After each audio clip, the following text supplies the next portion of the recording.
What's happening, reefers? Robert back again to do another update on my saltwater aquarium. So last time I talked to you guys, I had a major dinoflagellate outbreak. It was a nightmare. I've been in this hobby for a long time. This was the first time, believe it or not, that I had to deal with dinos. And what happened was I had to treat the aquarium with interceptor. I had a white bug problem that was affecting all my SPS corals. And they will affect other coral as well, like Euphyllia species. So I had to do it. There was just no question about the treatment. But nobody likes to treat their main tank, right? Because that comes with consequences. And unfortunately, when I treated the tank, I wiped out a large population, probably if not all of my copepods. I mean, I had bristleworms die. I had all kinds of stuff die. So, and this caused an imbalance, and a door opened, and the dinos took over. At the same time, not realizing I was going to have this dino problem, I put a substrate in there. This tank started off as a bare bottom. And then I decided, you know what, I like to put some sand on the bottom. So I put some sand in the middle, and I did two little fishes reborn all around the edges. And the dinoflagellates just loved the substrate. They were growing all over it. It was just a mess. It looked awful. So I made the decision to pull the substrate back out, and the only place I left the substrate is right there underneath this rock. You can see there's sand there, and on top of the sand is the reborn media, and it's doing fine because it's not getting any light. So I decided to leave that there. But everywhere else you can see I took it out, and look, already coralline algae growing all over the bottom of the aquarium. Now this aquarium is a reef savvy tank, so it has a PVC bottom.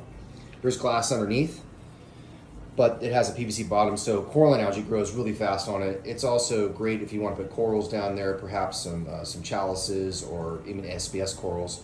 They do really well down there. I was kind of hoping that the substrate would have worked out, because there's some things I can't do, like certain wrasses or that like to live in the sand or sleep in the sand at night. So there's some things that are kind of unfortunate about having a bare bottom, but overall, really pleased with the fact that I don't have dinoflagellates, so I can sacrifice a few things. So that's been resolved, as you can see. I have no more dinos in the tank. Everything's doing real good. Corals are growing well, looking fantastic. And that's the one thing I can say about this dinoflagellate outbreak, is that my corals did really well. Perhaps I just got lucky. I did lose some snails. You can tell a lot of my invertebrates were just stressed out because of the toxicity of the dinoflagellates.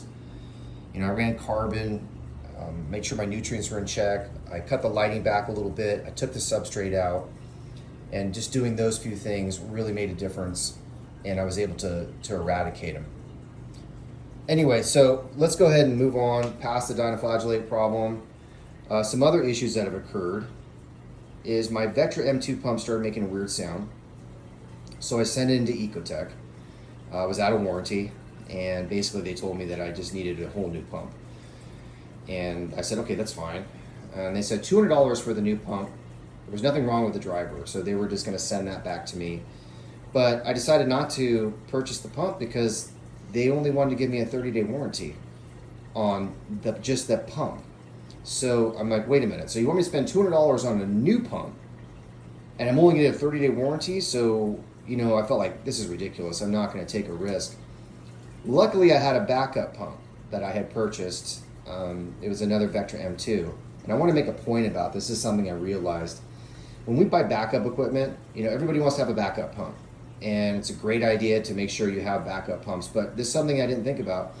I bought that backup pump a year and a half ago. So it's just sitting in my fish room, all nice and new in a box. But once that 12 months expires, it has no warranty. So the new pump that I put in, the backup pump, it has no warranty either. I was very frustrated with this. So what I'm going to do is from now on, I'm just going to wait for, if a pump goes bad, I'm going to order a new pump and just have it overnighted, because I'm not going to buy a new pump, let it sit, for over a year not using it, and then the warranty's gone. Now some companies offer a better warranty. I think next time if I buy a return pump, I'm going to go with Bubble King has some really good quality pumps, and they offer, I think, a 2 to 3 year warranty. But my advice to anybody is, do not just buy a pump, that's going to sit in a box, and sit in your fish room, because when you do that, your warranty is going to expire. It's not a warranty when you start using the pump. It's a warranty from the date of purchase. So that's really unfortunate. You're better off just, okay, your tank's going to be fine for a day or two without a main pump. Just order it, have it shipped overnight, and that way you have a warranty. So if it does break down on you during that warranty period, you'll have full coverage. I've always had a good experience with Ecotech. This was the first time where I felt like, this just doesn't make sense. Why am I going to spend money on a brand new pump? And it's a whole new pump, by the way. It's not parts. They wanted this, so this part of the pump right here, just to be clear. They want to send me a new one of those, not the driver, right? Not this. They'll send my original back, okay? That was fine. I don't expect a warranty on that. But if I'm going to buy a brand new pump, why would I not get a 1-year warranty on that? But they said no, 30 days is it. So I'm not going to take that risk. What else has gone wrong? My calcium reactor, which was working fantastic, the pump, the Varios S4, I think, it started having a problem. I just powered it off because I was going to do some cleaning, and when I powered it back on, it wouldn't come back on. It did all this troubleshooting with CoralView, which was a bit of a headache. Ultimately, they want the pump back. So now my calcium reactor is not working. And again, if I wouldn't want to buy a backup pump because it would have already been out of warranty. So when things go wrong, that's when you should respond, right? If you need a new pump, then just order it, overnight it, and make sure you can exercise full use of your warranty when you make a purchase. So my calcium reactor is down, and that's a major problem, right? Because that's providing all my calcium and my bicarbonate and carbonate ions. This is a nightmare, actually. So what I'm doing now is I'm just dosing sodium bicarbonate, and for the last week I've been testing like a madman, 3-4 times a day, just to kind of get used to having to introduce alkalinity versus my calcium reactor. So basically I'm acting as my calcium reactor, and I realize how much I appreciate it now because it takes care of so many things for me. This has been a bit of a pain in the ass, to be honest, but I've finally got it to a point now where I know exactly, what my stock solution should be, how much I should be dosing per day to manage the alkalinity. I like to keep my alkalinity between 8 and 8.5, okay, DKH. 8.0 and 8.5. So it did bounce around a little bit, but I was able to keep it within 1 degree, and that's what you really want. You don't want to have a 2-point fluctuation. Like, you don't want to go from a 9 DKH down to a 7 in a 24-hour period. That's not good. But you can definitely get away from going like with a 9 to an 8 or an 8 to a 7. So I have to say that alkalinity by far is the most important thing to manage in your aquarium, more so than anything else. I mean, pH is not even that big of a deal. Calcium, been pretty easy to monitor and make adjustments. I'm just adding calcium chloride. I've noticed that my tank without the reactor, it's been about 20 parts per million per day. So if I'm at 450, say this morning, I'll be probably at about 430 tomorrow morning. So when you know what your aquarium is taking in terms of calcium, then you can just make the adjustment in terms of your dosage, right? So anyway, it just takes a bit of work. So that broke down on me, and now I'm doing that. And then even before the reactor failed, my Versa pump, this one here, controls my, it basically pulls water out of the reactor, okay? Let me say something about the Versa dosing pumps. These are good pumps, but they are not good for continuous duty use. If you're running, I was running about 20 mils per minute, and this is like the 3rd or 4th pump. It runs for about 6 months, and then something goes wrong with the rotors or the motor. Also, if you're pulling water out of your calcium reactor, it's very acidic water. So the retainer that comes with these units, right? That's inside here. That's the tubing you see here. If you're pulling water out of your reactor, it's very acidic. That tubing is not designed to last. It's not CO2 resistant, okay? So you need to put a medical grade tubing in there, which I had done, and resolved that problem. Because what will happen is the tubing will shrink up, and it will cause stress on the rotors, and then the pump won't work. So they shouldn't be selling these and marketing these for calcium reactor use, in my opinion. Other than that, like this one here, I've been running this one here for over 2 years and not a single problem, but it does a very small amount of dosing, and that's for my Kalkwasser.